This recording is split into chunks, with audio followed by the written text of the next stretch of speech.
Magandang araw po sa inyo, Sir Blair. Akala ko ay mananatili na lamang akong tagapakinig at taga-subaybay ng mga kwentong inyong binibigyang buhay sa inyong mga YouTube channel. Pero iba siyempre kapag sarili kong kwento ang aking mapapakinggan. Kaya naisipan kong sumulat para ipadala ang aking kasaysayan tungkol sa mga kakaibang pangyayari sa aking buhay. Nais ko rin pong mapakinggan ito ng aking mga kaibigan at kamag-anak na solido niyo pong taga-subaybay sa Marinduque. Itago niyo na lamang po ako sa pangalang Vicente. Sa kasalukuyan ay nasa 50 anyos na po ako.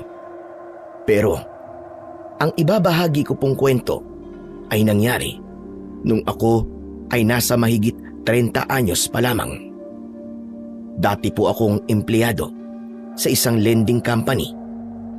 Siyempre, ang mga kliyente namin kadalasan ay yung mga nais magkaroon ng puhunan para sa kanilang mga maliliit na negosyo na ibig itayo.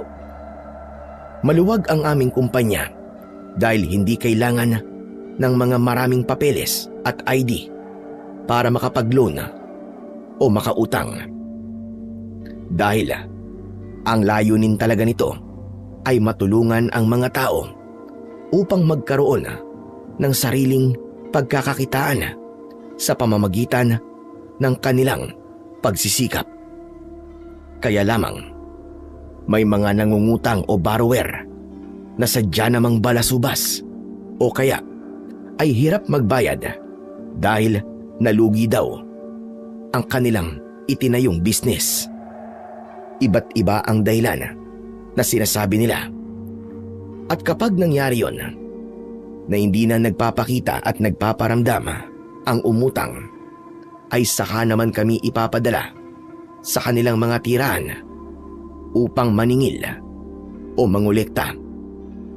Hindi ko akalain na sa trabaho kong ito ay makakarating ako sa isang lugar na kahit sa panaginip ay hindi ko pinangarap na puntahan.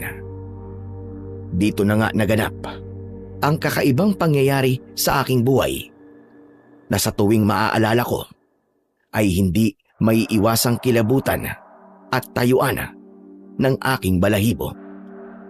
Kung bakit ko nasabi ang ganung bagay ay siyang nais kong ibahagi sa inyo. Muli, ako po si Vicente at ito ang aking kwento. Tao po! Tao po! Magandang araw po! Tao po! Ano ba yan? Sumasakit na ang lalamunan ko sa pagtawag, parang wala namang naririnig yung nakatira dito. Bingi ba yun o nagbibingi-bingihan? Pinaulit-ulit ko ang pagtawag pero tila wala akong planong pagbuksan ng pintuan. Dahil napipikon na ako, kaya kinalabog ko na ang pinto ng bahay.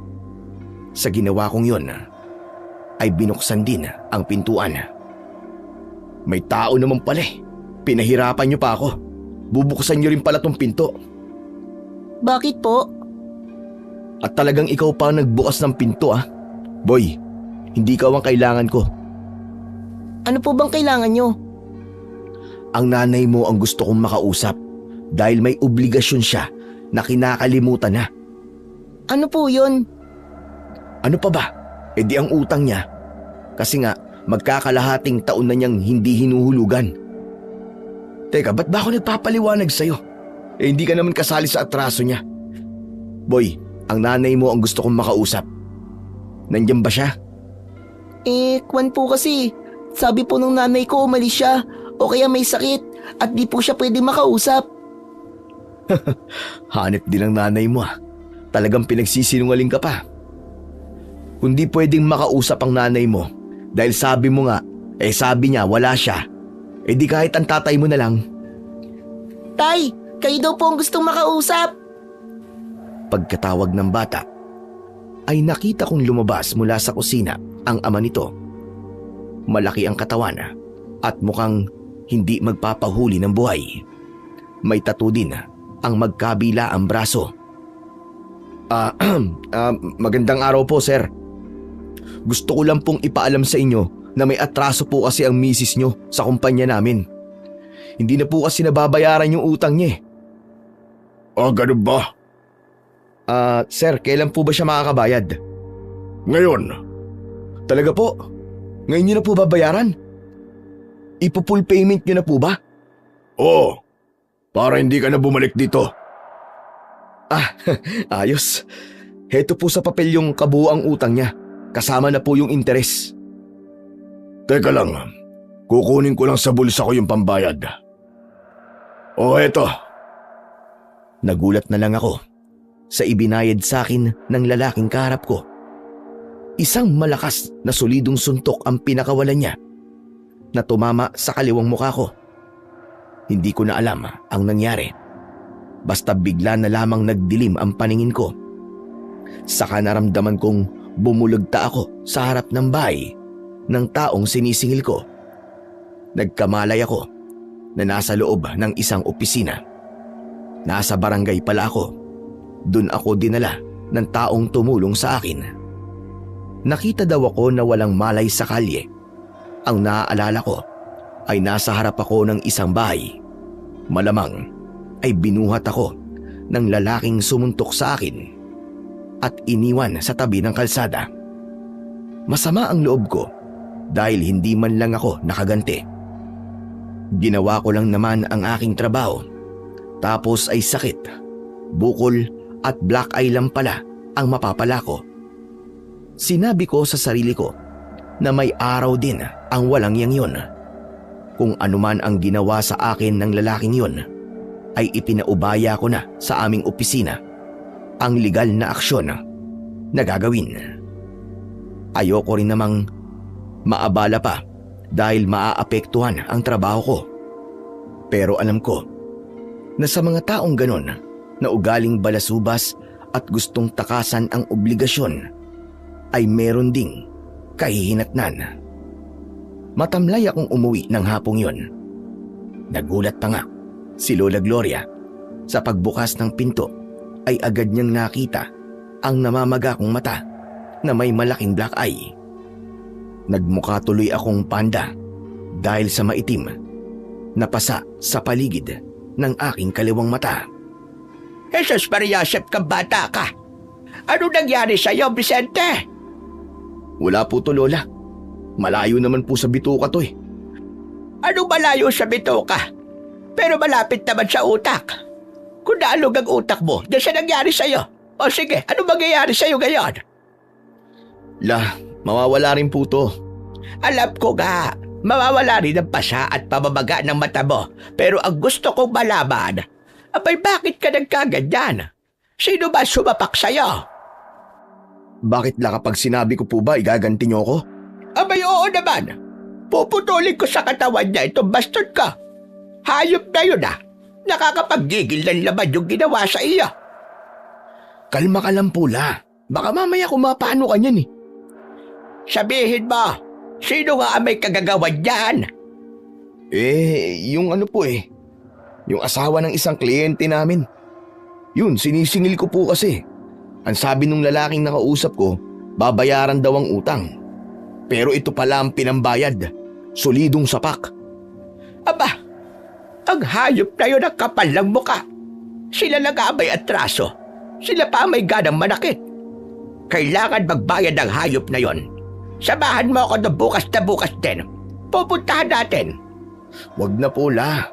Ang opisina po mag-aasikaso ng reklamo para panagutin sa ginawa sa akin. Maanong umalis ka na nga lang dyan sa trabaho mo yan, Vicente? Wala kang kasalanan pero ikaw itong nasasaktan. Ginagawa mo lang naman ang trabaho mo. Ay nako, ewan ko po ba, La. Sila na nga ang may atraso, pero sila pang nagagalit. Kung ayaw nila magbayad, sana di na lang sila nangutang eh. Akala yata nila ay binigay lang sa kanila yung pera. Negosyo yun eh. Hindi na dapat binubuhay ang mga taong kagaya niya. Kaya nga umiba ka na lang ng trabaho, Vicente. Yung trabaho na hindi ka mapapahamak. Pero matagal na rin po ako sa trabaho ko eh. Abay kahit na pa eh. Kung ganyan naman ang aabutin mo palagi. Nagkataon lang naman po siguro na mainit ang ulo ng lalaki kaya nasuntok ako. Kahit naiinis si Lola, ay wala siyang magagawa, kaya nilagyan na lang niya ng bulsa de yelo ang namamaga kong mata. Paulit-ulit pa rin niyang sinabi na umalis na lamang ako sa trabaho at humanap na lamang ng iba. Pero kung gagawin ko man yon, ay hindi agad-agad. Lalo na't alam naman natin na hindi madaling humanap ng bagong mapapasukan.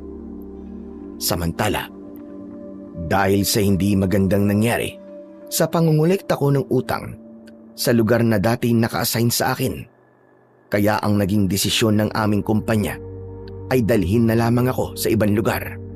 Lalo na't nagsampa na ng reklamo ang aming kumpanya laban sa taong nanakit sa akin. Nag-alala kasi sila na baka may mangyaring iba pa na ikakapahamak ko, kaya ilalayo na lamang muna ako ng aming kumpanya. Ano ka ba? Ipapadala ka sa ibang probinsya? Opo ganun na nga.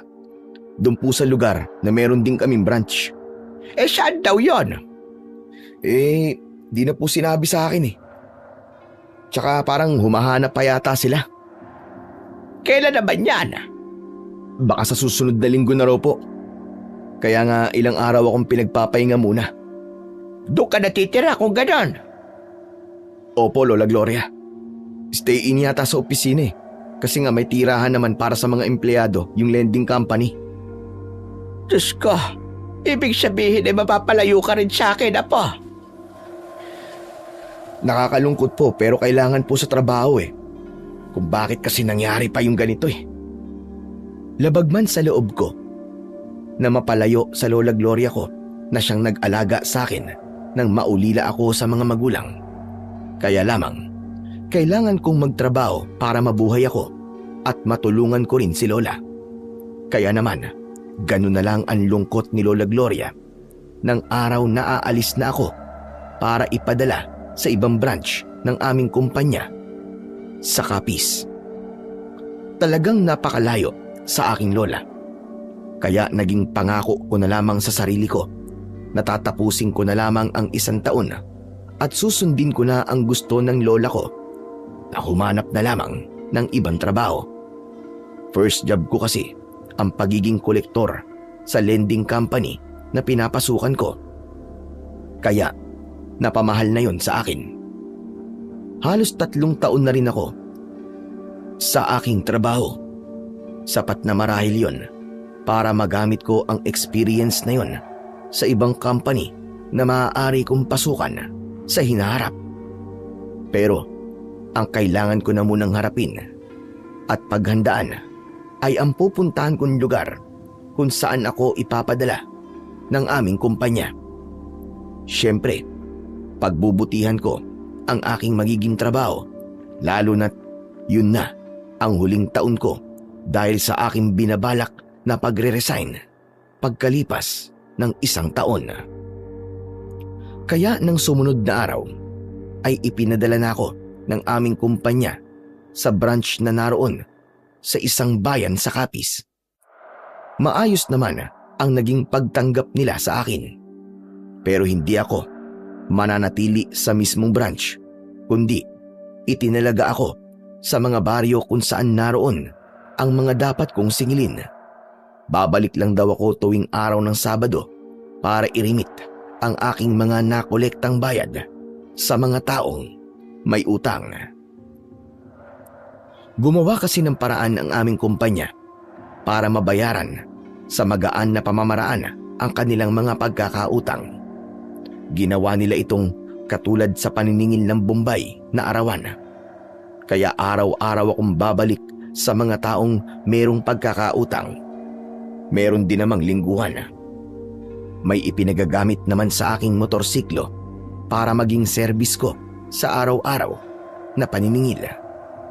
Dahil nga idinestino ko sa baryo, kaya ipinahanap na rin ako ng kahit isang kwartong mauupahan. Madali naman akong nakakita sa baryo Bagoo. Meron akong maliit na kubo na nasa parang. Doon, walang tao doon. Pinaparintahan niyo po ba yun, Tatang? Pwede naman. Kung magugustuhan mo, maaari mong rentahan. Sige po.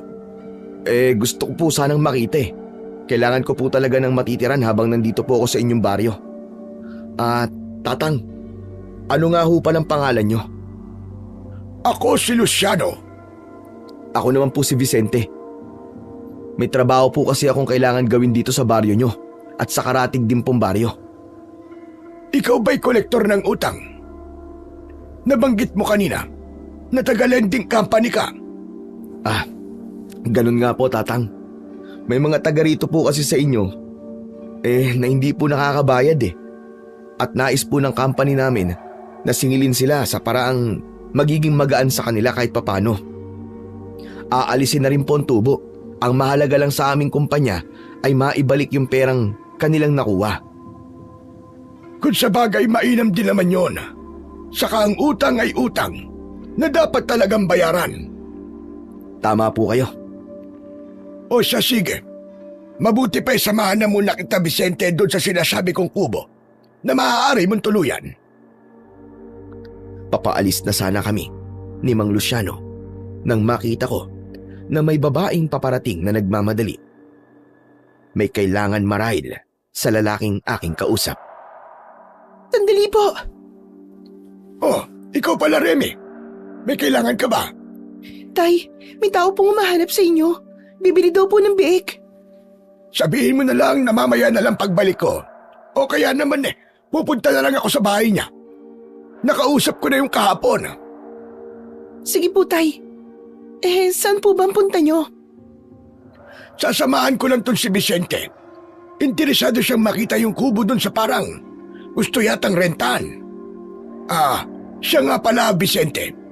Siya si Remy, ang nag-iisa kong anak. Kumusta ka, Remy? Okay lang naman. Maganda si Remy. Mahaba ang buhok at mukhang mabait. Sa palagay ko, may iba pang dahilan ng pananatili ko sa baryo Bagoo.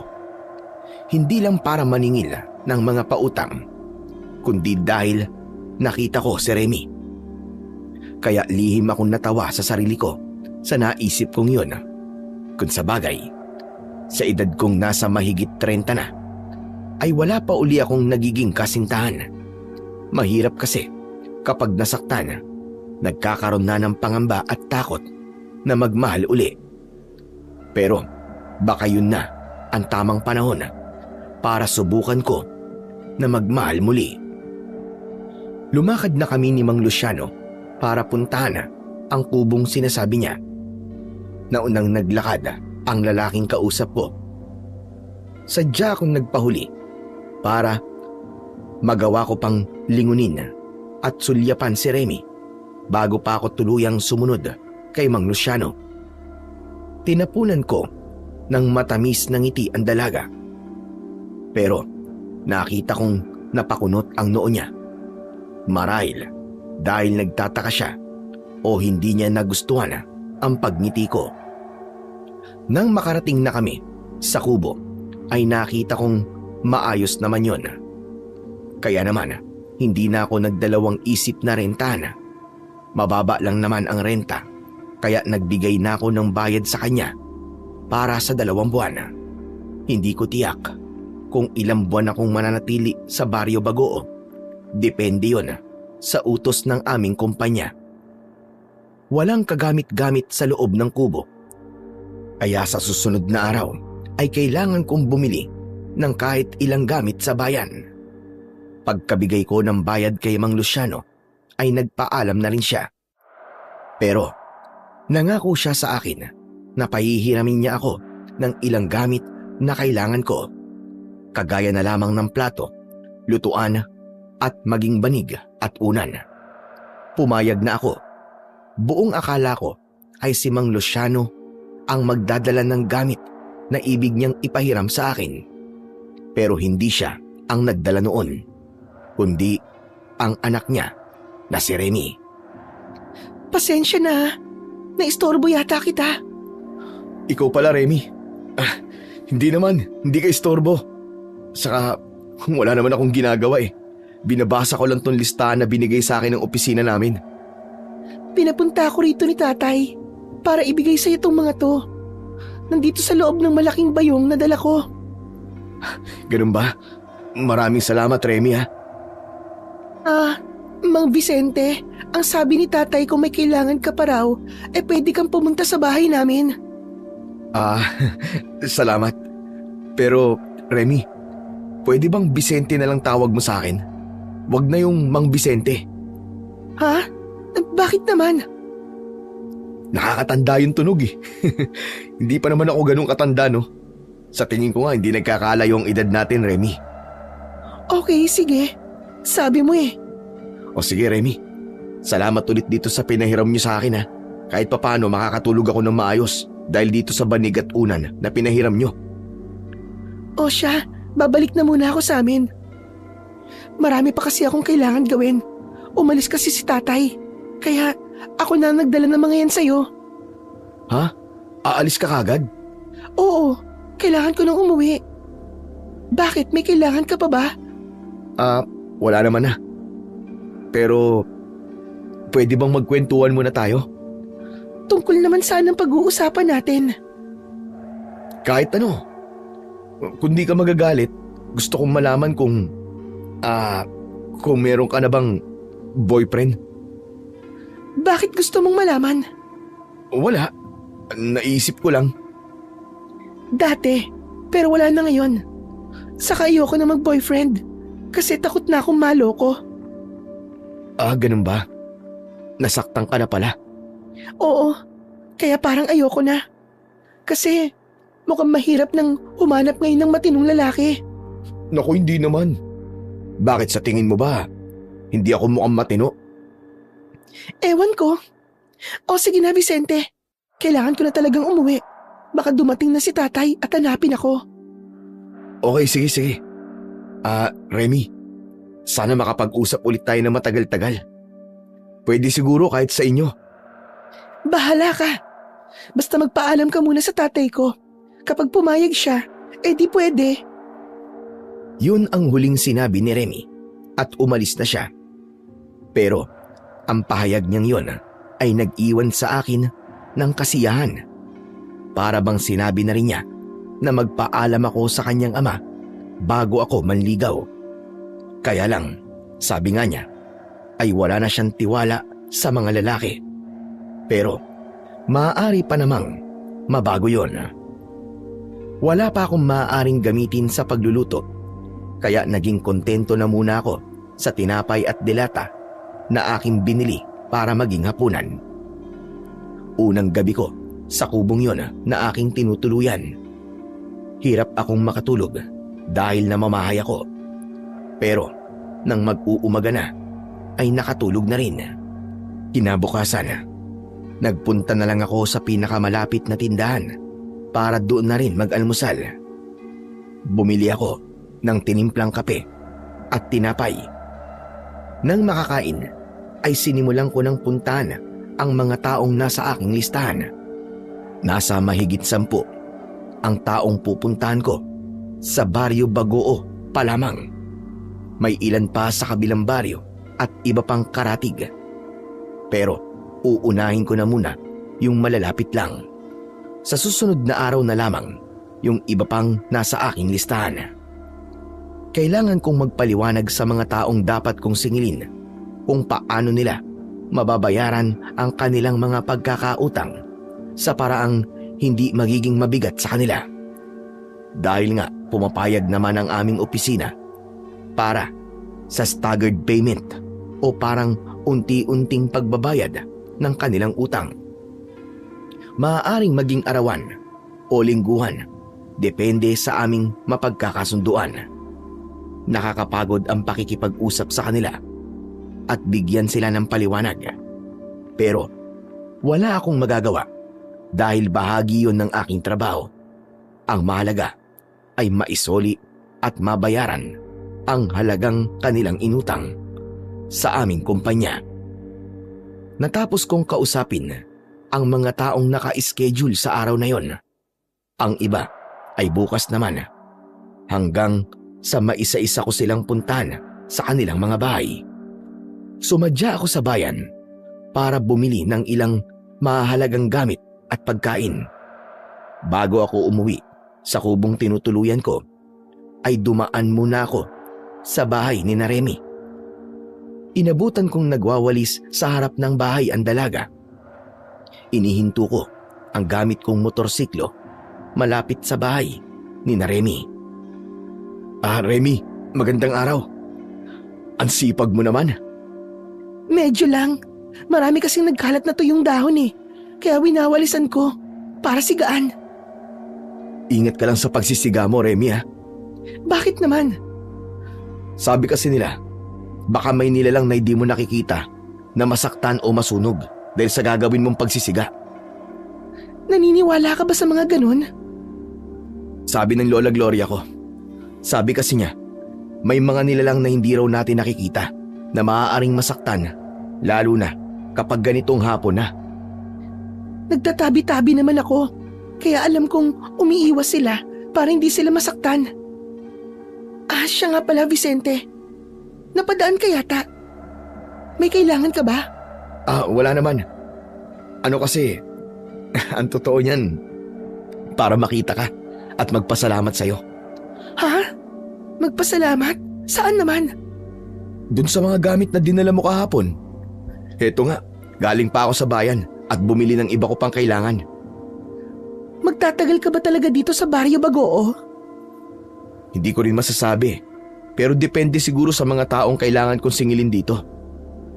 Grabe, hindi ko akalain na madami palang taga rito sa amin ang may utang sa kumpanya nyo. May taga kabilang baryo din. Oo nga eh.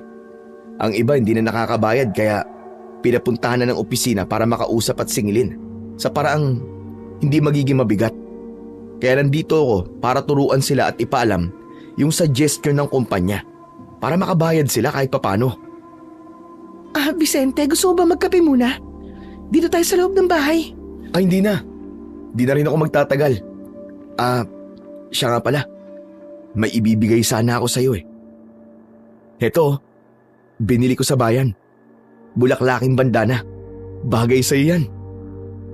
Para saan? Bakit mo ako binigyan ito? Sabi ko nga, bilang pasasalamat sa'yo. Ang tatay mo nga pala nasan? May trabaho siya eh. Karpintero kasi ang tatay ko. May nagpaayos ng bahay sa kanya. Baka mamaya pa uuwi yun. Taga kabilang baryo kasi yung nagpapatrabaho sa kanya. Ganun ba? O sige Remy, tutuloy na rin ako. Salamat dito sa bigay mo ha. Sumakay na ako ng aking motorsiklo. Masaya akong iniwan si Remy. Nakangiti siya nang tanggapin ang banda ng bigay ko. Kaya alam kong meron akong natatanaw na pag-asa para sa kanya. Mukhang sa lugar na yun ako makakakita ng babaeng muli kong mamahalin. Alam kong masyadong maaga pa para umasa. Pero walang masama kung umasa man ako. Unti-unti ay nasanay na ako sa pagtulog sa kubong nirerentahan ko. Kaya lang, ng mga sumunod na gabi ay nagising ako sa kalagitnaan ng aking pagtulog. Dahil yun sa mga pagaspas at tila may nagtatakbuhan sa labas ng kubong kinaroroonan ko. Ano ba yun? Parang may kumakalkal sa bubong nitong kubo at may mga ingay sa labas. Kinuha ko ang kutsilyong binili ko sa bayan para gamitin sa kung sino mang gustong gumawa sa akin ng masama. Baka kasi may taong gusto kong pasukin, lalo na't may mga nakakaalam na tungkol sa ginagawa kong paniningil ng mga utang.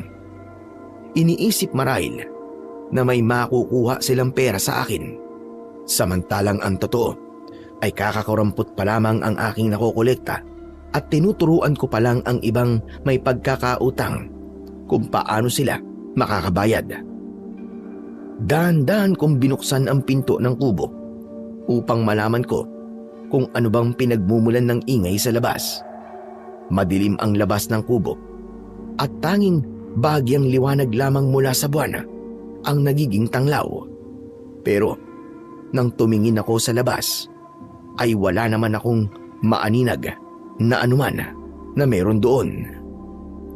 Ano kaya yun? Kanina lang may mga ingay at parang may palakad-lakad. Pero nang tignan ko wala naman. Alam ko na, baka natakot nung malaman niya may kutsilyo kong hawak. Hoy! Kung sino ka masiraulo ka, gigripuan talaga kita. Hindi ako magdadalawang isip na ibaon sa katawan mo tong hawak kong kutsilyo. Huwag mo akong iniistorbo Naghintay ako na baka biglang magpakita at bulagain ako.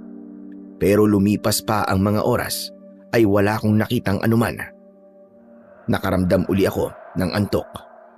Kaya pumasok na ako sa loob ng kubo para matulog. Malapit nang mag-umaga, kaya kailangan kong makatulog uli dahil may mga kailangan akong puntahan at kausapin. Kahit papano ay nakatulog ako at nang magising ay hinarap ko ang pagluluto ng almusal. Pritong itlog at tinapay na monay. Maaari na yung almusal. Hindi naman ako pihikan. Isa pa, sa ganung lugar na limitado ang pagkain ay hindi ko na kailangang mamili pa. Kung anong meron ay siyang dapat kong kainin. Simula na naman ang araw na yon para puntahan ko ang mga taong dapat kong kausapin at singilin. Ang iba kasi ay nangako na magbabayad ng pakonti-konti. Okay sa akin yon, basta't ang mahalaga ay may masingil ako para pagdating ng Sabado ay meron akong pera na mairirimit pagpunta ko sa opisina. Kaya lamang sa pagtungo ko sa mga bahay na aking pupuntahan ay nakita ko na may mga tao. Malapit yon sa taniman ng saging. Kaya naman, ipinarada ko sandali ang aking motorsiklo at lumapit sa mga taong tila merong tinitignan. Ganun na lamang ang gulat ko nang makita ko ang isang bangkay ng isang babae at isang lalaki. Siguro nasa mahigit 30 ang dalawa. Sa palagay ko, magkasintahan ang mga ito. Hindi ako nagtanong, kundi pinakinggan ko na lamang ang usap-usapan ng mga tao na naroroon. Base sa kanilang pag-uusap, ay magkarelasyon nga daw ang dalawa. Kaya lamang, ang lalaki raw ay meron ng asawa. Ang babae naman ay hiwalay na sa kinakasama nito. Puno ng sugat ang katawan ng dalawang bangkay. May malalaking kagat sa kanilang leeg at pinagtangka ang wakwakin ang katawan dahil sa malaking sugat sa gawing tiyan ng mga ito. Diyos ko! Mukhang hindi naman tao may kagagawan yan. Tignan niyo mabuti ang mga sugat sa katawan nila. Oo nga. Kung hindi tao, aba, ano ang gagawa yan? Alimaw, posibleng isang mapanganib na aswang. Ano ka mo, aswang? Meron ba nun dito sa baryo natin? Posibleng meron na. Dahil nga sa sinapit na magkalaguyong yan. May mga sumang-ayon sa sinabi ng babaeng nagsalita na ang timbre ng boses ay tila ba masakit sa tenga. Dahil imposible daw na ang asawa ng lalaking pinatay ang may kagagawan. Saka hindi raw yun kayang gawin ng isang babae ang ganong pagpatay. Maliban na lamang kung may lahing halimaw ang babae. Nagtatalo-talo sila kung sino nga kaya ang pumatay sa dalawang bangkay na kanilang nakita. Hindi na ako nagtagal pa, kaya hindi ko na narinig ang iba pa nilang mga pinag-usapan. May schedule kasi akong dapat puntahan ng araw na yon, kaya sinadya ko ang mga taong kailangan kong kausapin. Kaya lamang, sa pag-iikot ko, ay may mga tao akong nakakasalubong na tila ba kakaiba ang tingin sa akin. Ano ba nangyayari? Bakit iba yata sila makatingin? At may umiiwas din sa akin. Hindi naman ako nakakatakot at hindi rin nakakapangdiri ang itsura ko. Bakit kaya sila ganun?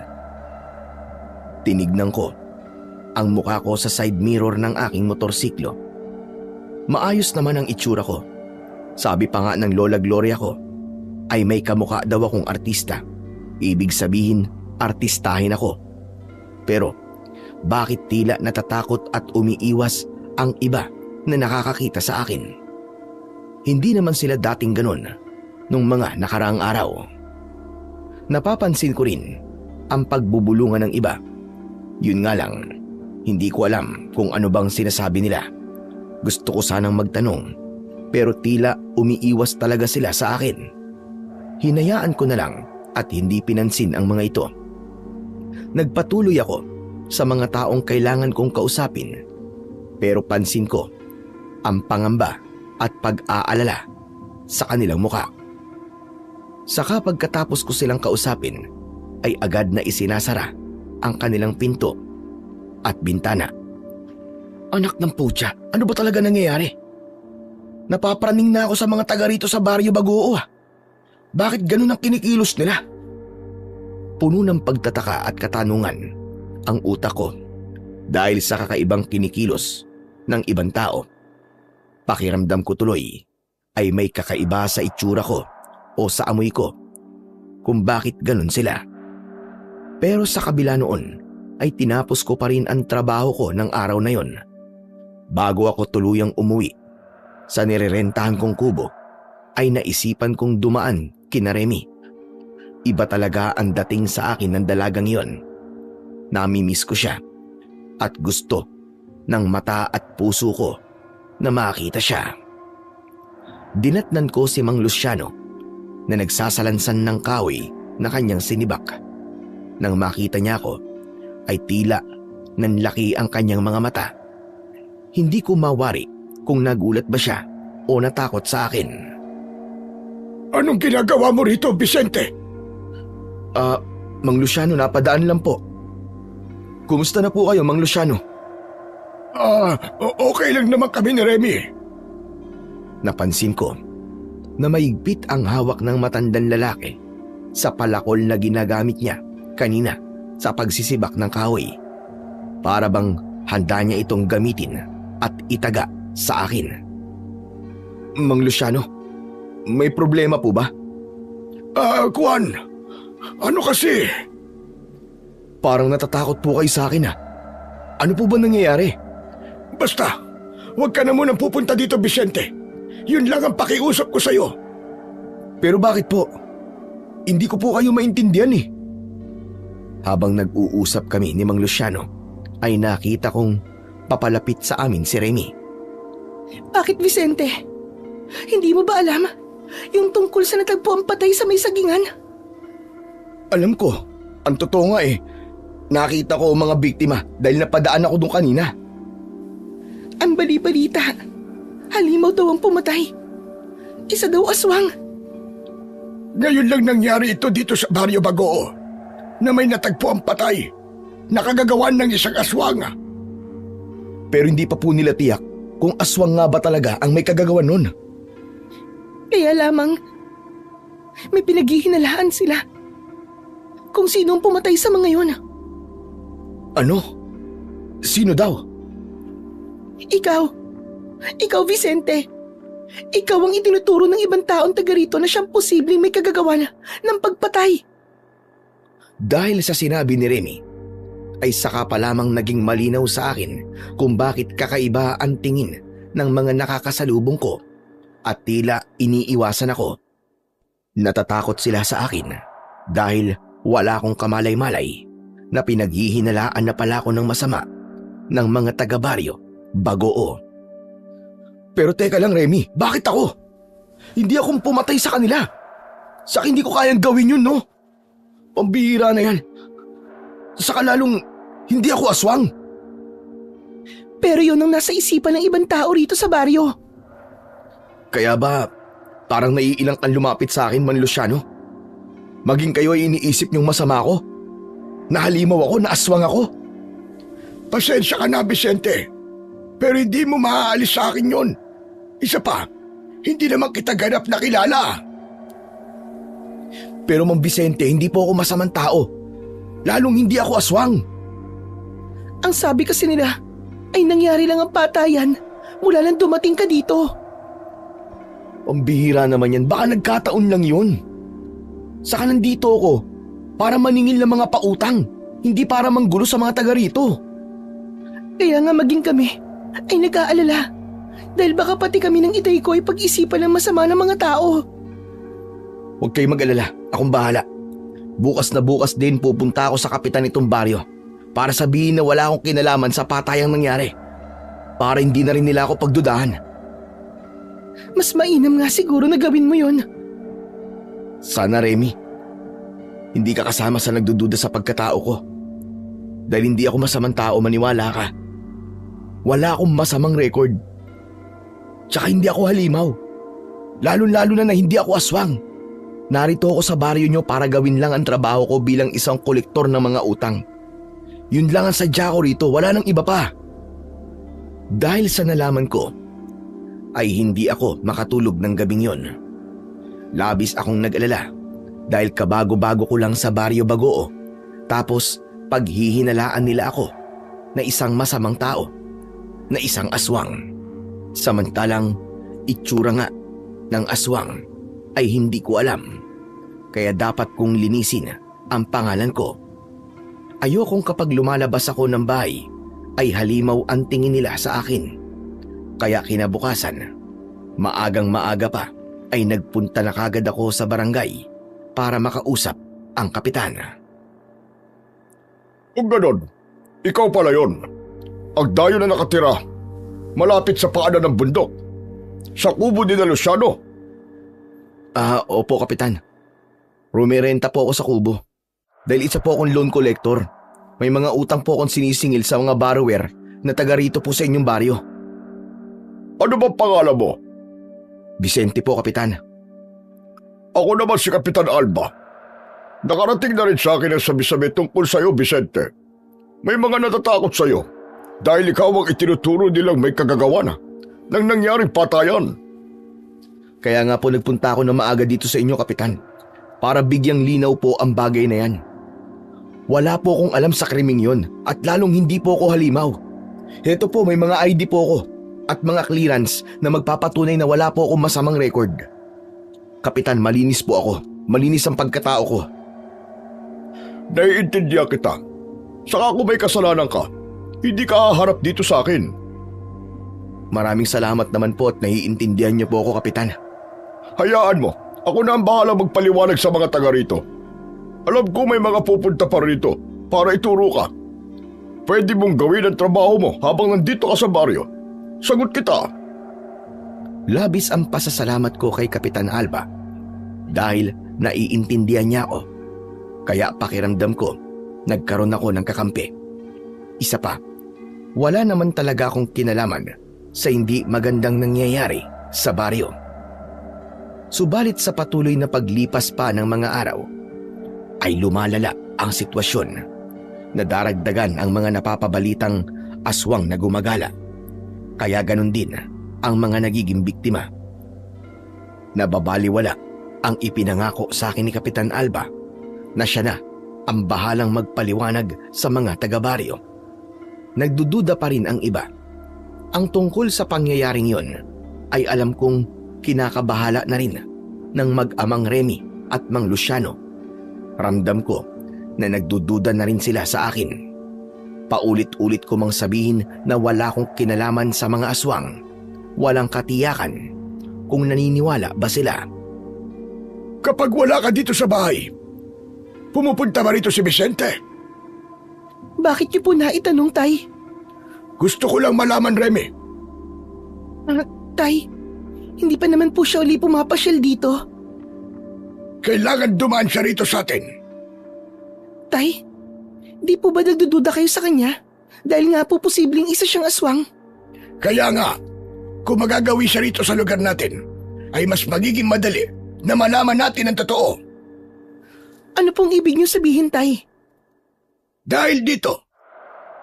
Isang bote na may lamang langis? Oo, Remy. Hindi pangkaraniwan ng langis na ito. Dahil ito ay ibinabad sa bawang at dinasalan ng orasyon. Para saan po yan, Tay? Maaaring kumulo ang langis na narito sa bote kapag may aswang na napalapit sa boteng ito na ang layo ay 2 metro. Magkakaroon ng reaksyon ng langis kapag nakasagap ng negatibong enerhiya mula sa kampo ng dilim. Mahusay po pala yan, Tay. Kaya nga malalaman natin ang katotohanan kung nagsasabi nga ba ng totoo si Vicente o hindi. Dahil hindi maaaring magkaila ang resulta ng langis na merong orasyon. Kung anuman ang binabalak ng mag-ama tungkol sa akin ng mga pagkakataong yon, ay hindi nila mabibigyan ng katuparan. Lalo na't iniwasan ko na munang magtungo sa kanilang bahay. Subalit alam kong hindi sila titigil para gumawa ng paraan. Gusto niyo pong pumunta ako sa kubong tirahan ni Vicente? Ganun na nga, Remy. Hindi tayo dapat mag-aksaya ng panahon. Pero Tay, siya na mismo ang may sabi na hindi siya aswang. Hindi po halimaw si Vicente. Hindi rin tayo maaaring pakasiguro, lalo na sa panahon ngayon. Ano po bang kailangan kong gawin? Madali lang. Dadalin mo lang ang bote na may langis doon sa kubo ni Vicente. Subalit, wag na wag mong ipapahalata na dala mo to. Magkukunwari kang binibisita mo lang siya. Nakakahiya naman po yun, Tay. Baka isipin po ni Vicente at akong makita siya. Wala namang masama kung iisipin niya yon. Ang mahalaga ay malaman natin ang totoo tungkol sa kanyang pagkatao. Sige na nga po. Tapos ano pong gagawin nyo kapag positibo po ang resulta nitong langis? Ibig sabihin, niloloko tayo ni Vicente. Nagsisinungaling siya sa atin. Wala akong kamalay-malay sa pinaplanong yon ni Remy at Mang Luciano. Kaya naman, ikinatuwa ko pa nang dumalaw sa akin si Remy. Isang araw yon na wala akong trabaho, kundi naroon lang ako sa kubo. Oh, Remy, salamat sa pagbisita mo. Hindi ka na kasi nagagawi sa bahay eh. Kaya naisipan kong bumisita. Natutuwa akong pumasyal ka rito, Remy. Pwede ba akong makiinom? Nauuhaw kasi ako. Medyo malayo-layo ang nilakad ko papunta rito. Oo naman. Teka lang, kukuha lang ako ng tubig na may inom. Gusto mo ba magtimpla ako ng juice? Hindi na. Okay na sa akin ang tubig. Okay, sige. Sandali lang, hintayin mo ako. Ayan, tumalikod na si Vicente. Titignan ko tong langis na nasa bote na nandito sa loob ng bag na dala ko. Ha? Naku po. Totoo ba ito? Parang kumukulo ang langis na laman itong bote. Mukhang tama nga si tatay. Nagkukunwari si Vicente. Isa siyang aswang. Remy, ito na yung tubig na hinihingi mo. Salamat, Vicente. Ano yung sinisilip mo sa loob ng dala mong bag? Ha? Wala. Kuha na ito. Gamit ko lang. Tinitignan ko lang. Siya nga pala. Sige, kailangan ko nang umalis. Baka hinahanap na ako ni tatay. Kakarating mo lang, di ba? Naalala ko, meron pa pala akong gagawin dun sa bahay eh. Kaya sige na, mauuna na ako Uwi na ako, Vicente. Tong tubig mo, hindi mo ba iinumin? Hindi na.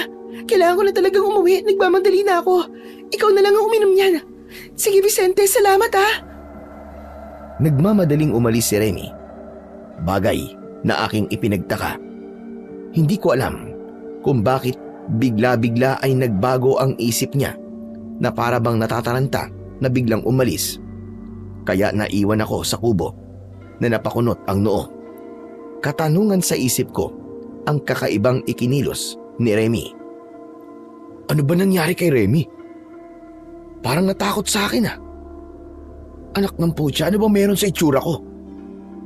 Lumabas ako ng bahay at lumapit sa aking motorsiklo. Tinignan ko sa side mirror ng motor ang itsura ko. Pero wala naman akong nakitang pagbabago sa mukha ko. Kaya lang, naisip ko na di kaya natakot na naman siya. Lalo na't sila ni Mang Luciano ay kasama sa nagduda sa pagkatao ko. Kaya lang, paulit-ulit ko nang sinabi sa kanya ang tungkol sa bagay na yon. Hindi ako masamang tao.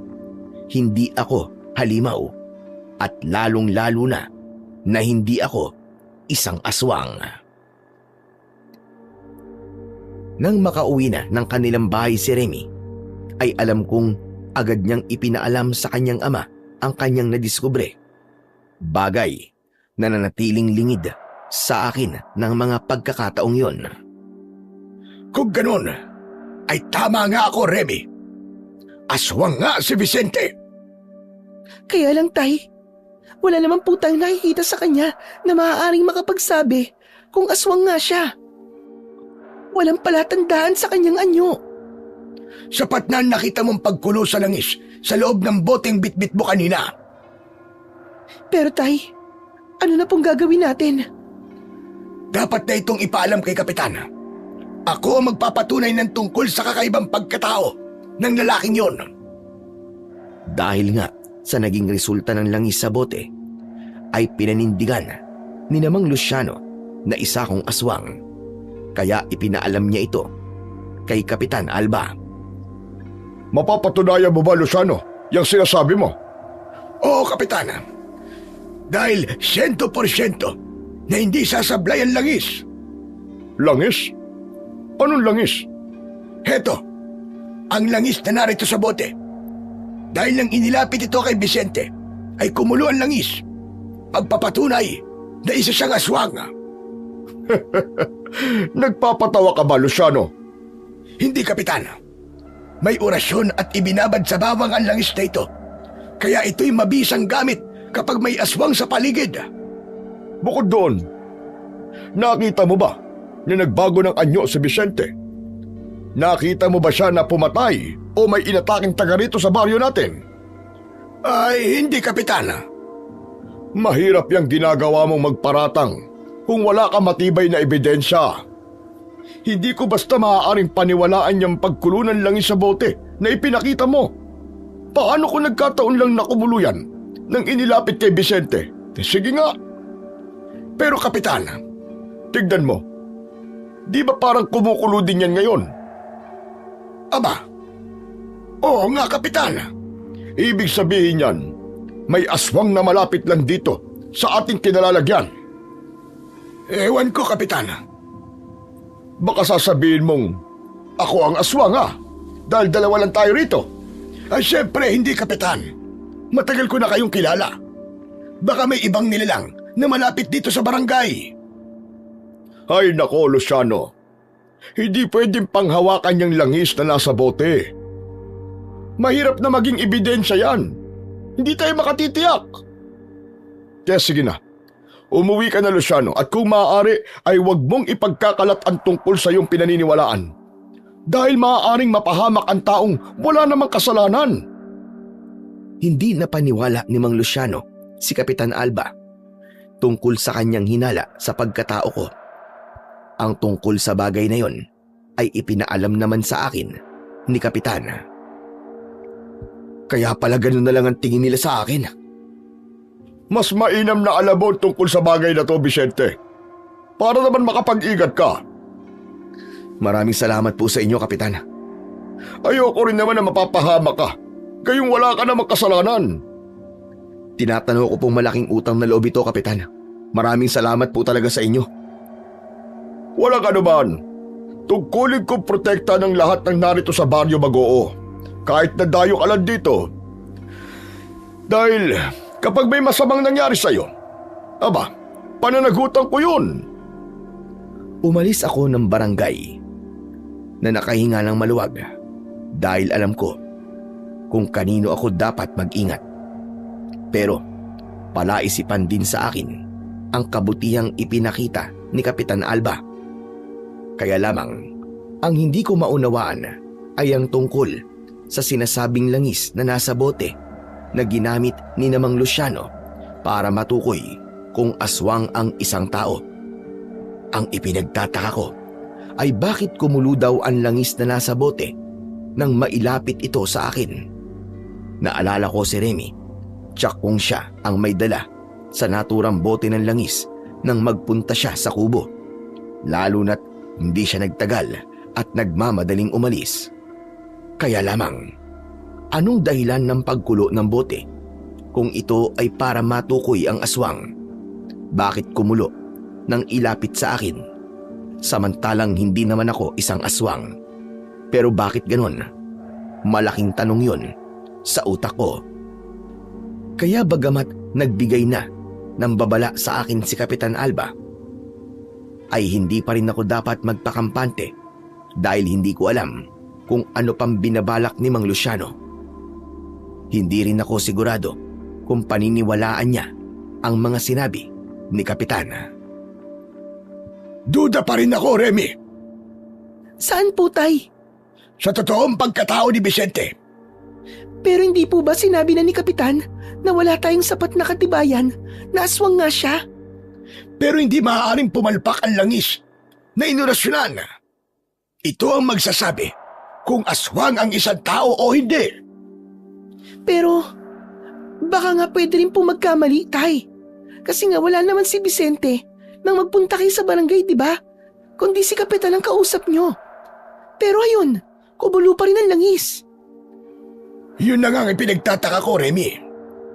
Abay, paano nangyari yun? Ibig sabihin, aswang si Kapitan Alba? Parang imposible naman yata yun. Ewan ko, Remy. Hindi ko rin alam.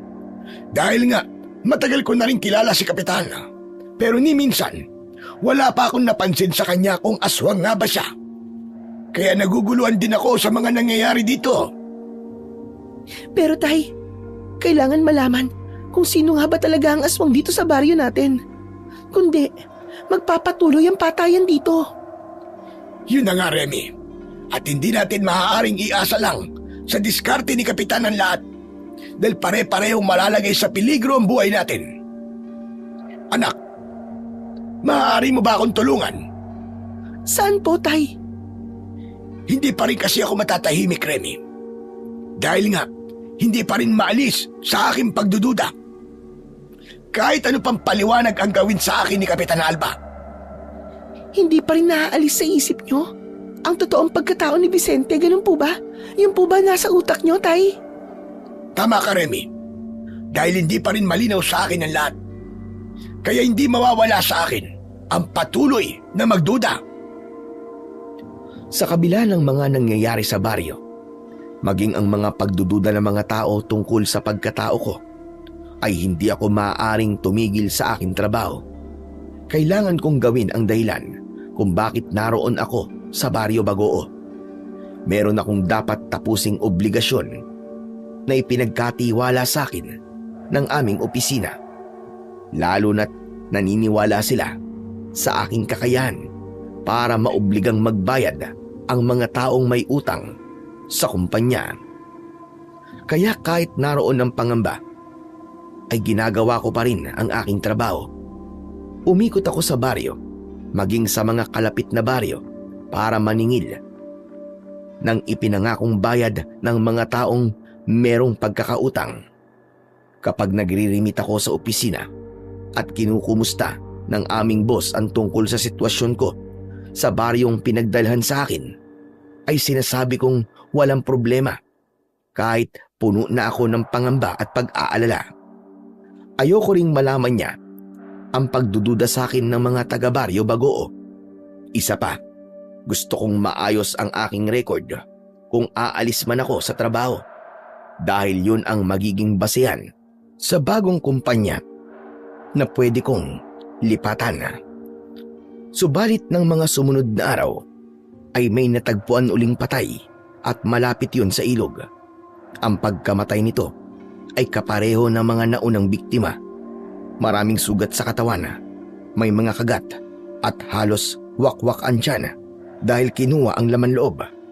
Kaya patuloy nilang pinaniniwalaan na kagagawan yun ng aswang dahil hindi gawain ng pangkaraniwang tao ang ganung uri ng pagpatay. Muli na naman pong umatake ang aswang, Tay. Kaya nga, kawawa ang mga biktima. Patuloy na madaragdagan ng mga napapahamak kung walang gagawin si Kapitana. Ang alam ko po ay bumuo na po siya ng mga tanod na magroronda. Sana naman ay malaman na kung sino ang aswang na yun at mahuli siya.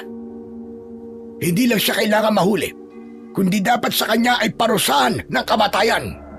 Dahil kamatayan lang ng aswang ang dapat maging kabayaran sa mga buhay na nawala.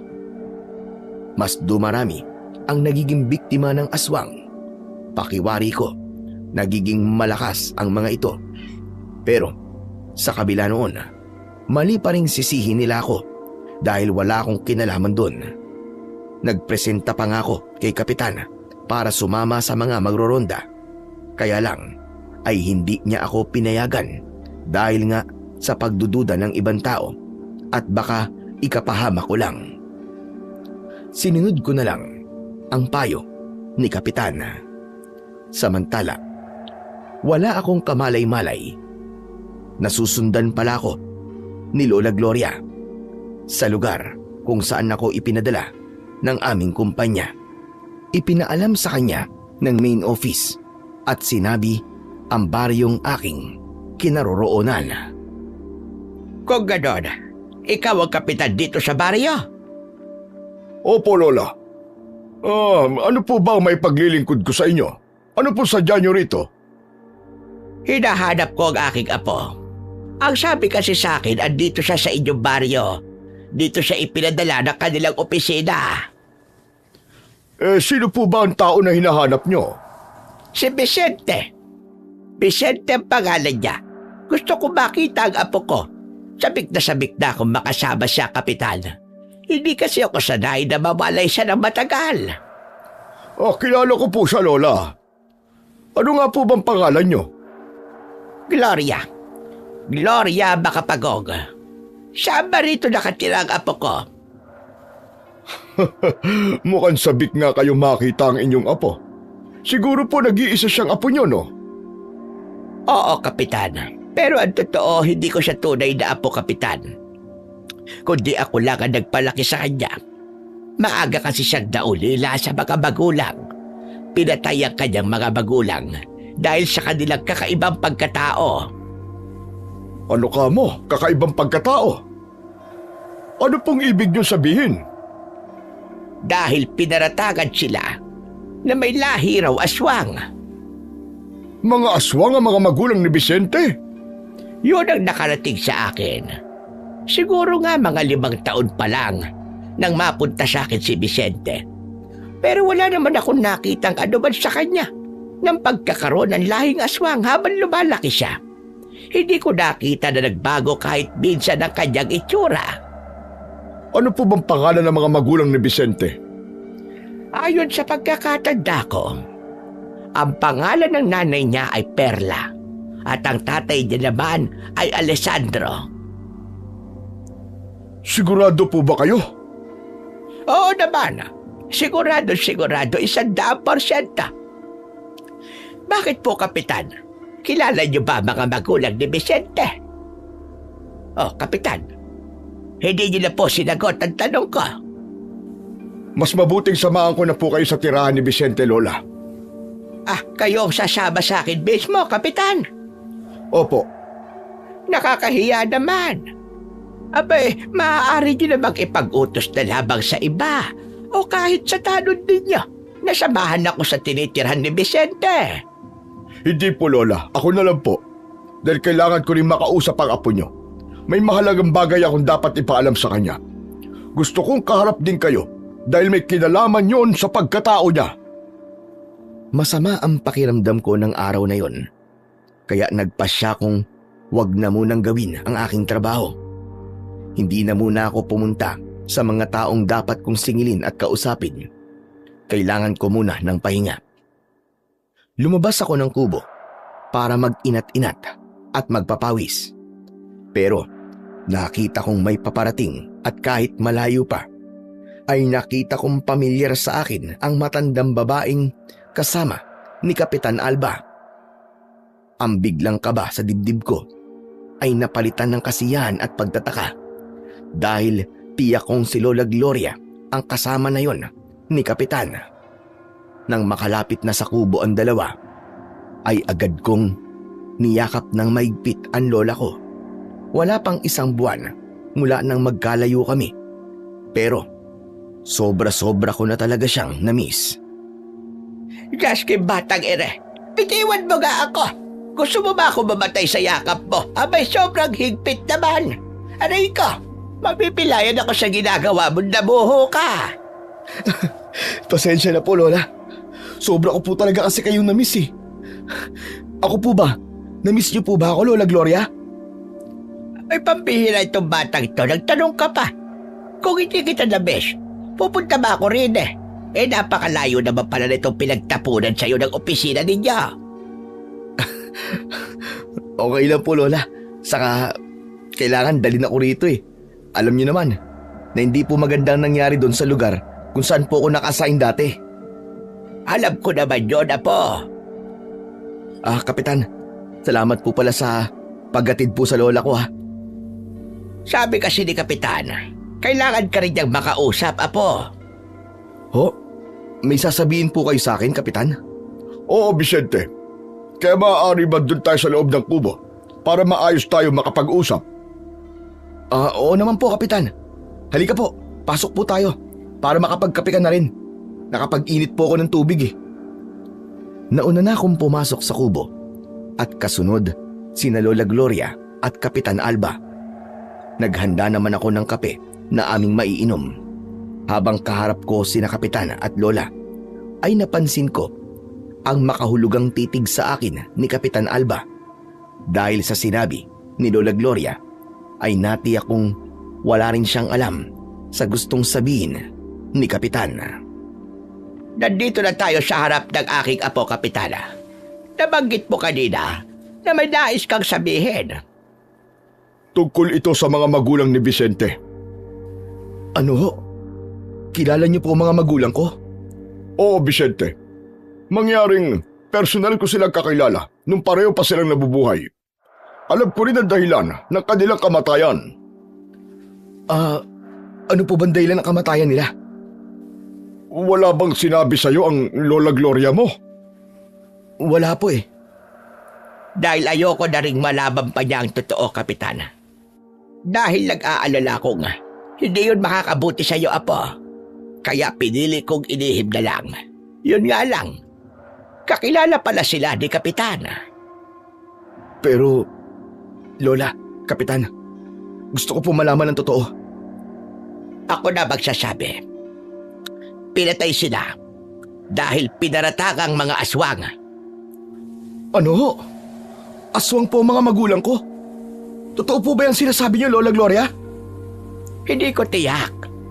Pero yun ang nalaman ko. Pero habang lumalaki ka, wala naman akong nakitang kakaiba sa'yo, Apo. Normal ka, katulad ng ibang bata. Pero yun ang totoo, Vicente. Totoong aswang ang nanay at tatay mo.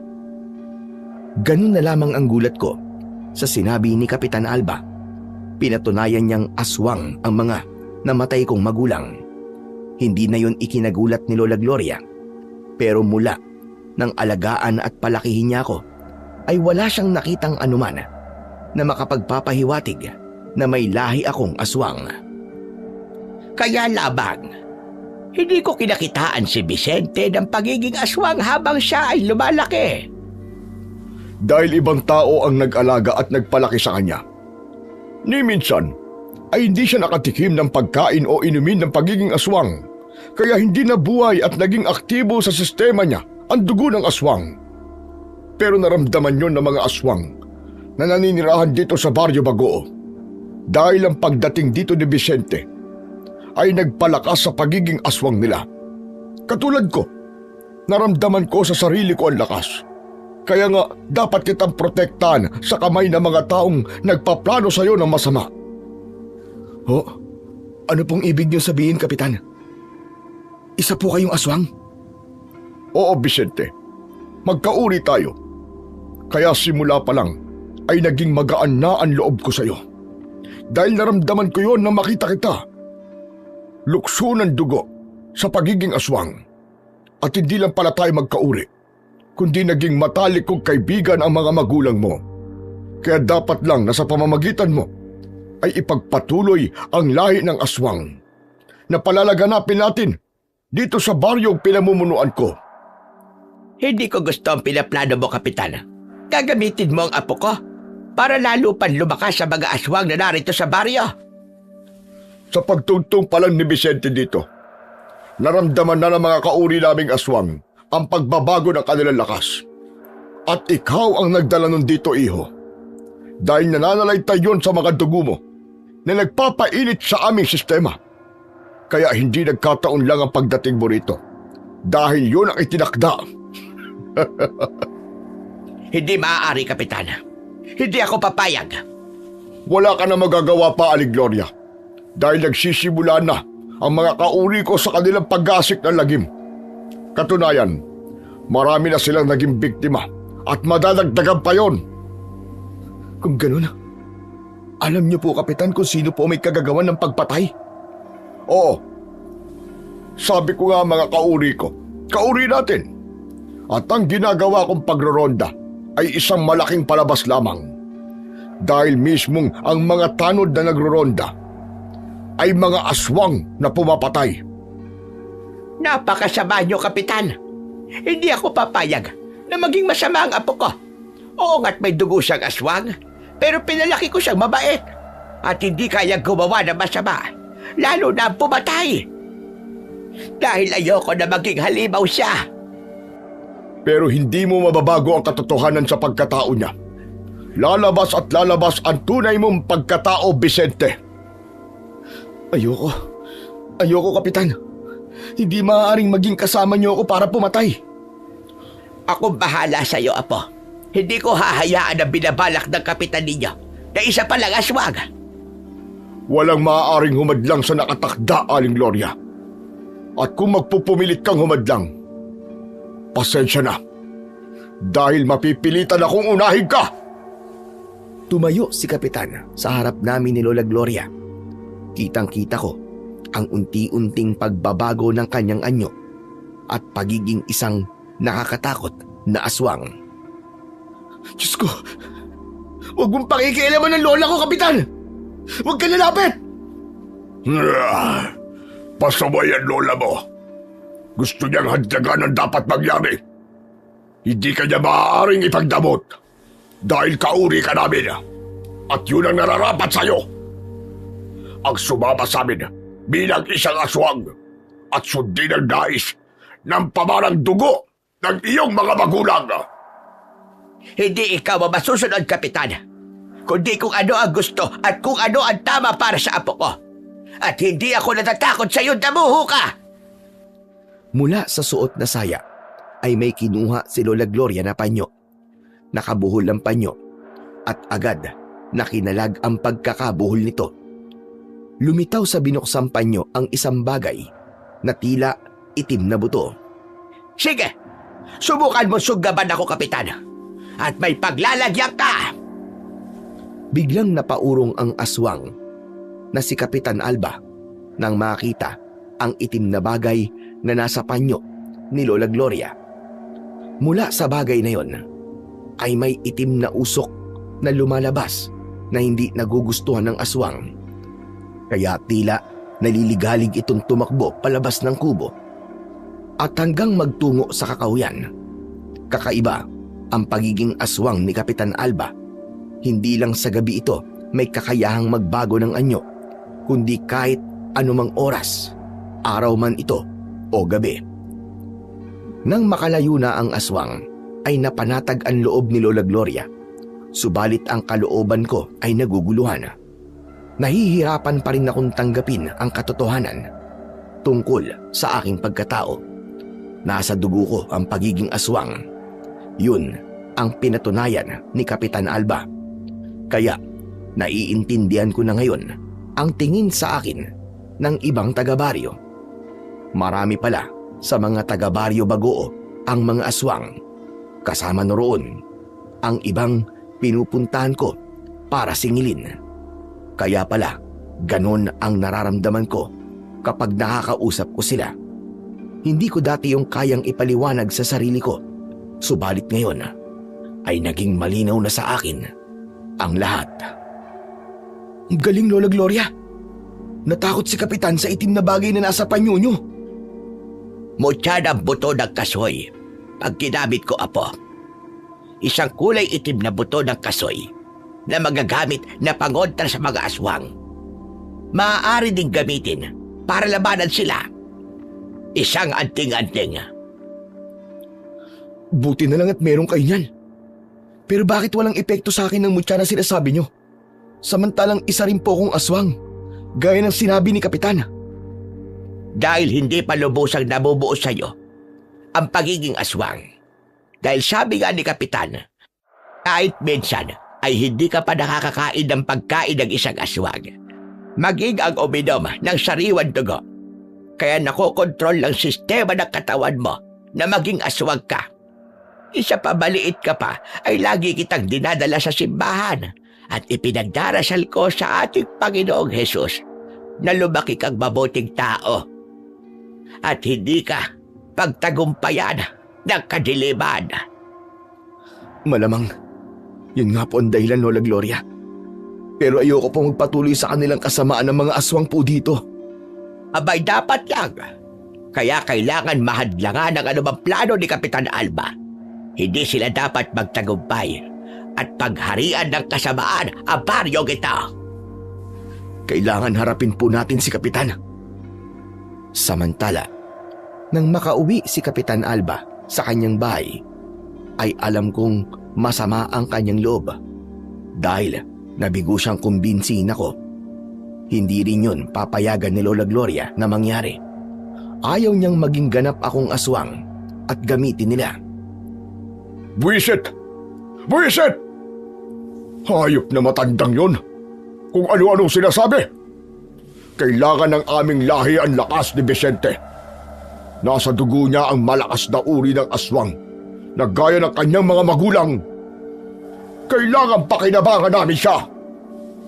Pero dahil sa matandang si Gloria, mukhang kauri pa namin ang magiging malakas naming kalaban. Dapat akong makagawa ng paraan. Hindi maaaring siya pa mismo ang pipigil sa amin. Ang mag-amang si Luciano at Remy. Tama. Maaari ko silang gamitin. Wala pa silang alam sa katotohanan tungkol sa pagkatao ko. Naghihinala sila tungkol kay Vicente. Kaya sasakyan ko ang hinala nilang yun para sa aking pinaplano. Ang tungkol sa mga nangyari ay nais ko sanang ilapit kina Mang Luciano at Remy dahil alam kong matutulungan nila ako, lalo na't galit silang mag-ama sa mga nilalang na pumapatay sa baryo. Buo sa paniniwala nila na aswang nga ang may kagagawan noon. Kaya lamang, bago pa ako magpunta sa bahay ni Mang Luciano at Remy, ay pinuntahan na pala ni Kapitan ang mag-ama. Kapitan, kayo pala. Ano sadya niyo rito? Mahalagang malaman yon totoo. At tulungan kaming bigyan ng hustisya ang mga taong pinatay ng aswang. Maasahan niyo po kami sa bagay na yan, Kapitan. Handa po kaming tumulong ni tatay. Kilala niyo na po ba kung sino po ang aswang? Oo, Remy. At tama ang kutob nyo. Si Vicente. Si Vicente ang tunay na aswang. Sigurado po kayo? Kailan lang po sinabi niyong hindi siya at wala kaming sapat na katibayan. Pero ngayon kayo na po mismo na nagsasabi na si Vicente po ang aswang. Dahil yun ang totoo at natitiyak ko yun. Napatunayan ko yun. Kaya gusto kong may tumulong sa amin para mapatay siya sa paraang naisip ko. Paano po, Kapitan? Gusto po naming tumulong. Kailangan makainom si Vicente ng espesyal na alak na ito. Kapag nainom niya ito, ay manghihina siya at mawawalan ng malay. At yun ang pagkakataon natin para hulihin siya at igapos. Susunugin natin siya ng buhay. Pero Kapitan, paano kung mali kayo? Remy, sundin na lang natin si Kapitan. Saka sigurado na siya. Mas alam niya ang makakabuti sa baryo natin. At para matapos na rin ang nangyayaring lagim at wala nang mapahamak pa. Ang naging pagbisita na yon ni Kapitan kina Mang Luciano at Remy ay hindi naging lingid sa amin ni Lola Gloria Nakita namin siya nang magpunta sa bahay ng mag-ama hanggang sa umalis ito. Kakaiba ang ngiti ni Kapitan Alba nang umalis sa bahay ni Remy. Kailangan makainom ng espesyal na alak si Vicente. Alak na hinaluan ko ng dugo ng tao. Kapag nakainom siya nun, magiging aktibo sa sistema niya ang dugo ng pagiging aswang.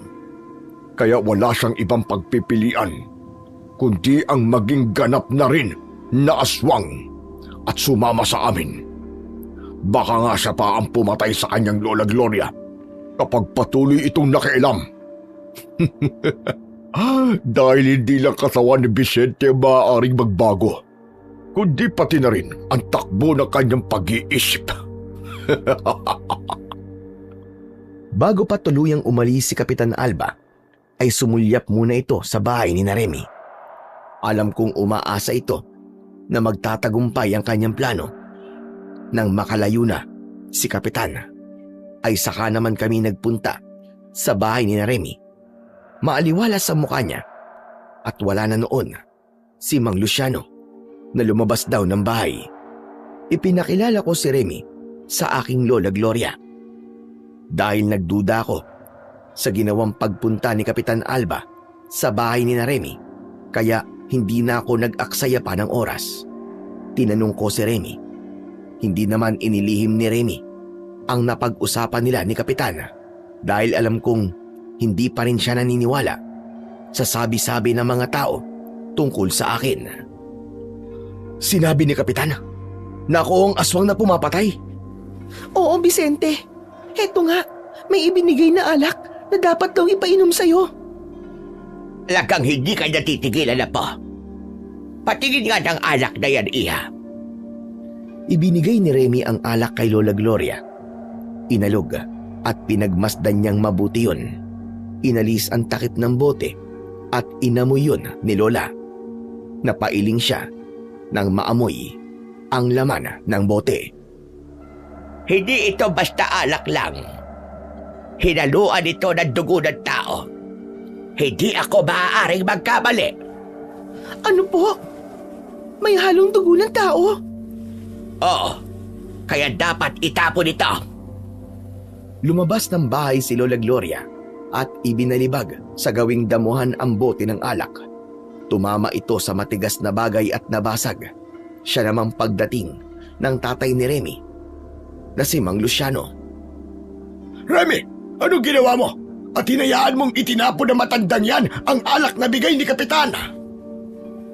Dahil hindi raw po yung basta alak, kundi may halong dugo po ng tao. Ganon na nga. Kaya hindi yun dapat mainom ng apo ko. Sandali nga. Sino naman kayo?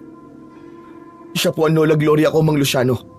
Naparito po kami dahil alam namin na ikaw lang po makakatulong sa amin. Paano ko tutulungan ng isang aswang na kagaya mo? Dapat nga, mawala ka rito sa Barrio Vicente. Dahil ikaw ang nagdadala ng kamalasan dito. Yun nga po ang sadya namin eh. Dahil gaya nyo, ay nais ko ding matigil na ang nangyayaring kaguluhan dito, Mang Luciano. Kung meron man dapat mawala dito at dapat nalipulin, yun ay walang iba kundi ang inyong kapitan. Siya ang pinuno ng mga aswang dito sa inyong baryo. Sandali, ano ba yung sinasabi niyo, Aling Gloria? Yun ang katotohanan. Si Kapitan Alba, siya ang totoong masama at hindi ang apo ko. Kaya gusto kong magtulungan tayo kung paano matatapos ang binubuong kasamaan ng kapitan na yon. Katuwag ang mga aswang na naninirahan dito sa baryo ninyo.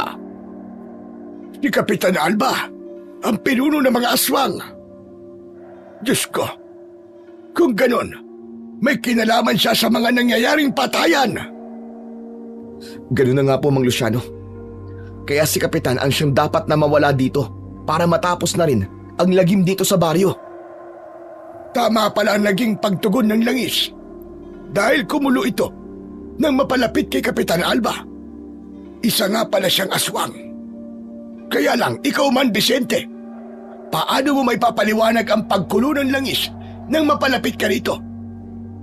Isa ka rin bang aswang? Tama ka, Luciano. Dahil nasa dugo ng apo ko ang pagiging aswang. Pero tinitiyak ko sa inyo, hindi siya masama. Nasa dugo lang niya ang pagiging aswang. Subalit, hindi niya kailanman ibinubuhay ang pagiging aswang. Hindi siya masama dahil lumaki siya sa akin. Kaya kilala ko siya. Paniwalaan niyo po sana ang lola ko. Dahil wala po akong masamang gagawin. Hindi ko rin po gusto na maging masama at maging halimaw. Ang nais ko lang po ay katahimikan. Lalo na para po sa baryong ito. Hindi ko alam kung paniniwalaan ba ni Mang Luciano ang mga sinabi ko.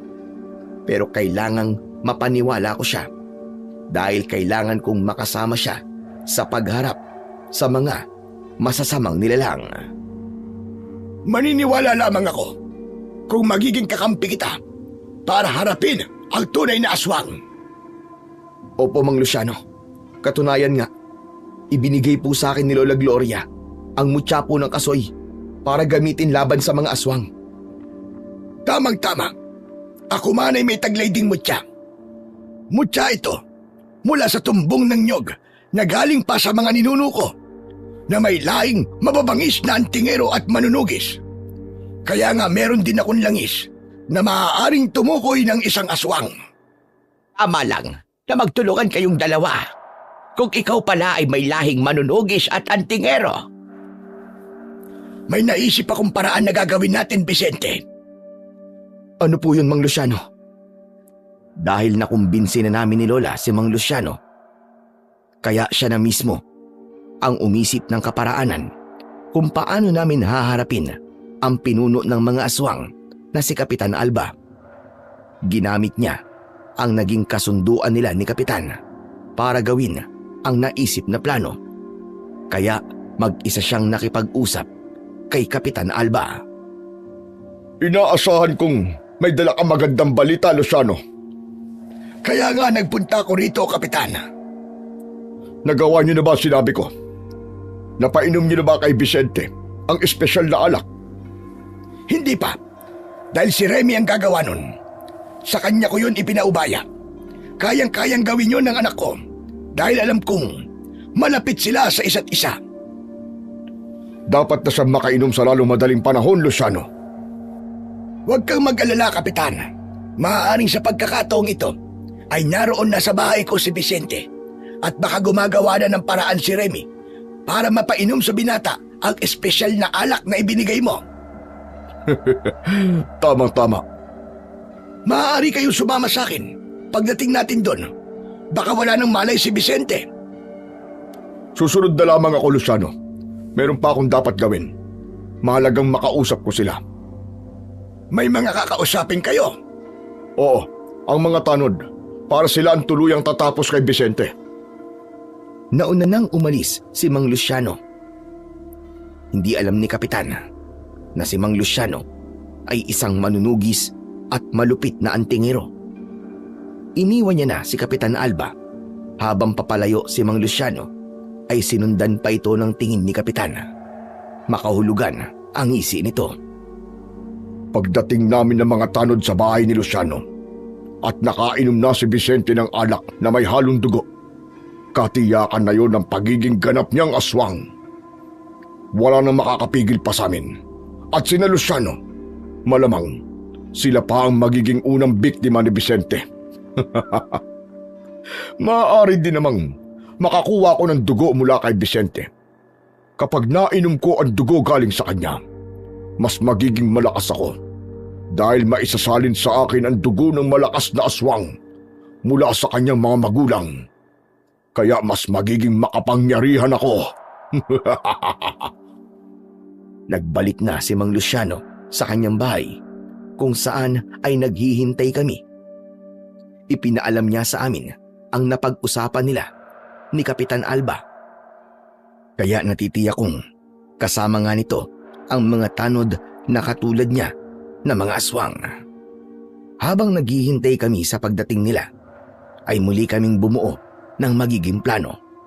Naghintay kami hanggang sa pagsapit ng dilim. Posibleng yun ang sandali ng pagpunta ni na Kapitan sa bahay ni na Mang Luciano na hindi nila alam na isang mabangis na manunugis at antingero. Nang dumilim na, naghanda na kami. Umalis kami ng bahay. Nagkanya-kanya kami ng kubli sa kasukalan malapit lamang sa mismong bahay ni na Mang Luciano.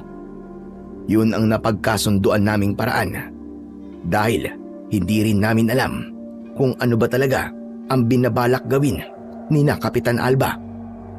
Mula sa pinagkukublian namin ay nakita namin na dumating si na Kapitan Alba kasama ang 6 na tanod.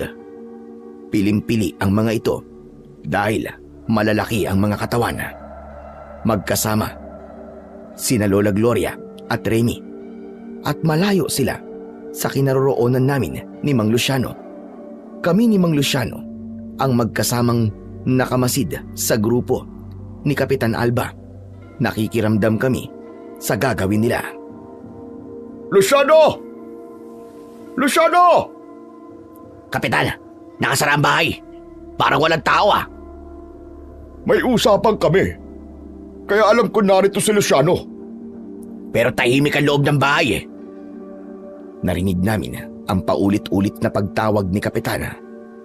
Tinawag niya si Mang Luciano na ng mga sandaling yon ay kasama ko. Kapitan, wala talagang tao. Hindi maganda ang kutob ko. Mukhang naisahan ako ng hayop na Lucianong yon. Walang iyasa. Pagbabayaran niya ang ginawa niyang panluloko sa akin. Biglang nagbago ang anyo ni Kapitana. Naging isang nakakatakot na halimaw ito. Lumaki ang katawan at puno yun ng makakapal na balahibo. Ang muka ay katulad ng pinaghalong sigbin at baboy ramo. May malaking pangil na nakalitaw.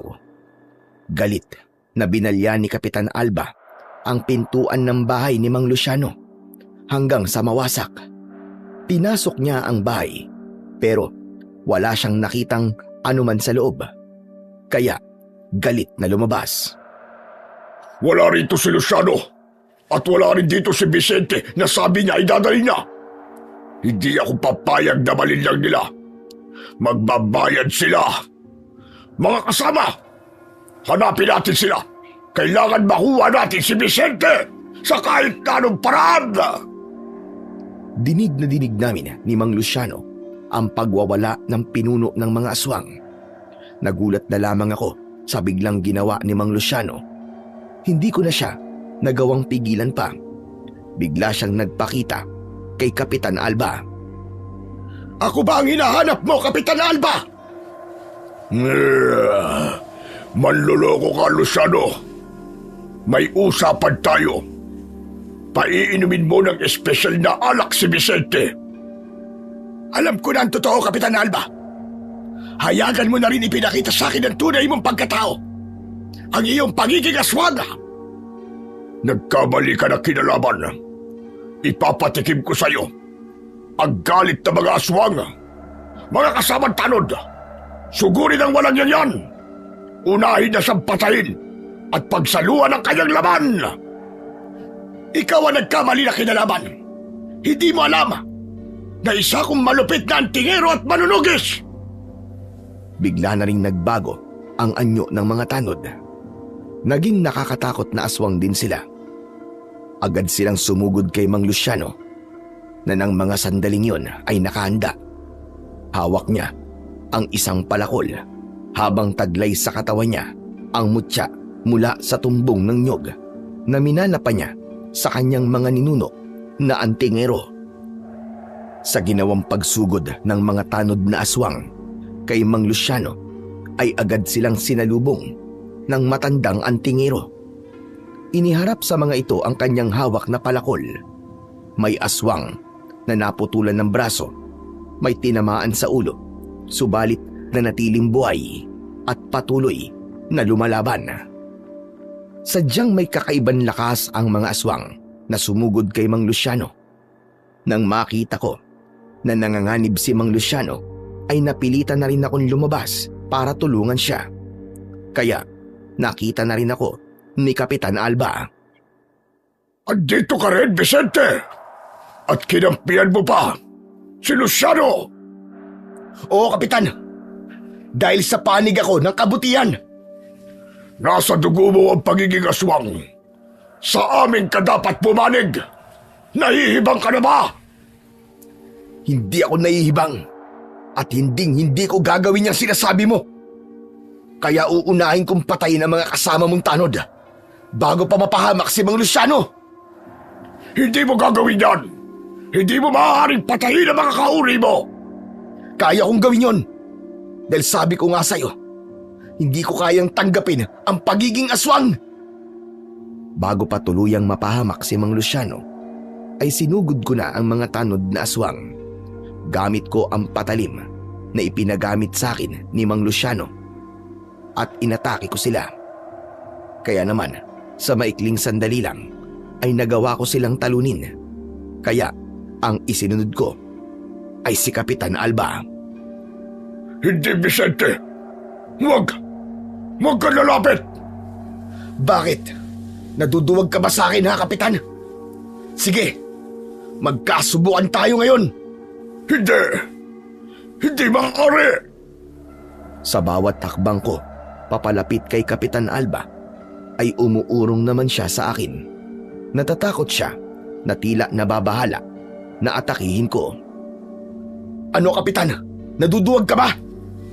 Hindi mo ako kaya, no? Ngayon mo ipakita ang tapang mo. Dapat mo rin pagbayaran ang ginawa ninyong pagpatay sa mga taga rito sa baryo. Ginagawa lamang ng mga kauri ko ang kanilang dapat gawin. Yun ay ang magasig ng kasamaan. Na dapat nang maihinto. Halika, lumapit ka sa akin, Kapitan Alba, para magkasubukan na tayo, para matapos ng kasamaan mong hayop ka. Sa halip na sumugod sa akin si Kapitan Alba, ay si Mang Luciano ang kanyang inatake. Nagpambuno ang dalawa. Matandang aswang laban sa matanda ring antingero. Hindi natiis ni Remy ang nakitang pag-atake sa tatay niya ng pinunong aswang. Lumabas siya sa pinagtataguan para tulungan ang ama. Pinigilan naman siya ni Lola Gloria. Kaya nalantad kay Kapitan Alba na naroon din pala sina Lola Gloria at Remy. Nakita ko na biglang iniwan ni Kapitan Alba si Mang Luciano at sinunggaban nito si Lola Gloria. Walang hiya ka! Nakakadiri kang aswang ka! Bitiwan mo ako! Huwag mong pakialaman ang lola ko! Bitiwan mo siya! Kundi, mapipilitan akong atakihin ka! Alam ko na natatakot ka sa akin dahil hindi mo ko kayang harapin. Mas malakas ang dugo ng aswang na nasa katawan ko! Tama ka, Vicente. Pero nakahanap na ako ng alas. Hawak ko na to ngayon. Ang iyong Lola Gloria. Anong gagawin mo sa lola ko, hayop ka? Duwag! Hawak ko na ang buhay niya. Kung ayaw mo may masamang mangyari sa kanya, dapat sumunod ka sa ibig kong mangyari. Meron akong kondisyon na hihingin sa'yo. Anong kondisyon yun? Gamitin mo ang hawak mong patalim. Sugatan mo ang katawan mo at ilagay mo sa isang lalagyan. Saka mo ibigay sa akin. Nababaliw ka na ba? Bakit ko naman gagawin yun? Tsaka anong gagawin mo sa dugo ko? Ako na nakakaalam nun. Susundin mo ba ang kondisyon ko? O kailangan mo na magpaalam sa lola mo? Vicente, apo, huwag mo siyang susundin. May masama siyang binabalak sa pinagagawa niya sa iyo. Kapag sinunod mo siya, iinumin niya ang dugo mo. Mas magiging malakas siya. Manghihina ka at paghaharian nila ang baryong ito. Masama pala ang plano mo, hayop ka. Hindi mo gagawin yon. O tuluyan ang mawawala ang matandang ito. Wag! Wag mong sasaktan ang lola ko. Para wala nang mahabang usapan, gawin mo na ang ipinag-uutos ko sa'yo. Kumuha ka na ng lalagyan at sugatan mo na ang sarili mo. Kung di mo pa rin gagawin yun, isang sakmal ko lang sa lola mo. Matutulad siya sa mga natagpo ang patay. Nawakwak ang katawan. Ayokong mawala ang lola ko. Kaya pumasok ako ng bahay ni Mang Luciano at kumuha ng lalagyan. Gamit ang patalim na hawak ko ay sinugatan ko ang aking pulso. Tumulo ang dugo at ipinatak ko sa isang baso at nangalahati ang laman nito. Masunurin ka pala. Natatakam na akong inumin ang dugo mo.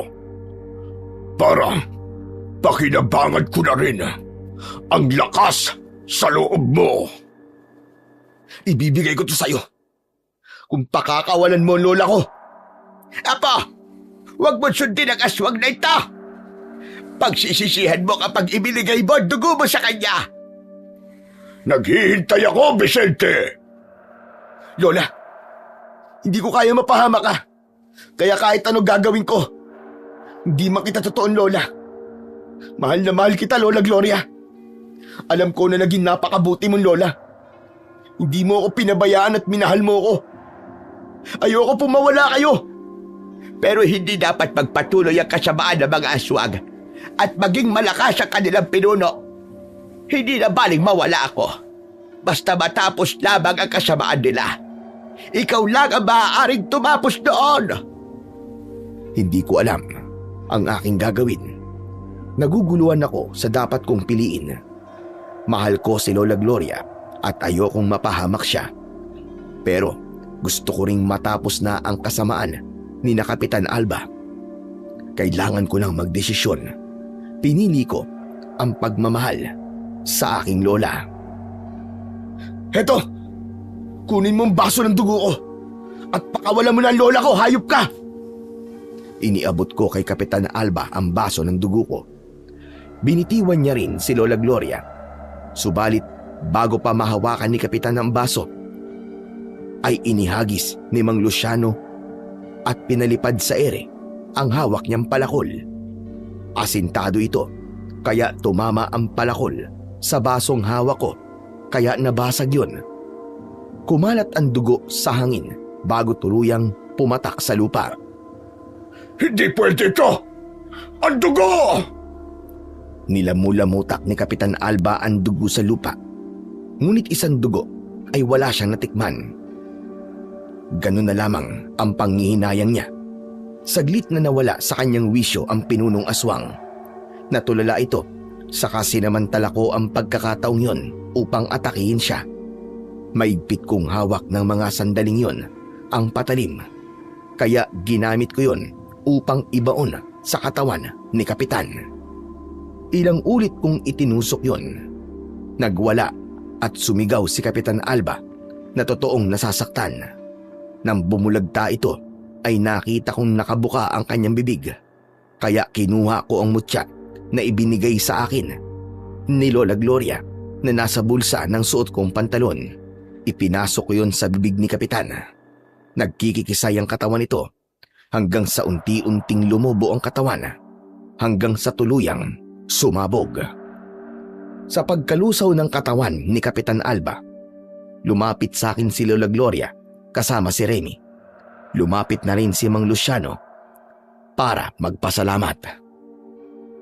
Ako po dapat na magpasalamat sa inyo, Mang Luciano, dahil di niyo po hinayaan na makainom ng dugo si Kapitan. Dahil magiging malaking problema yon.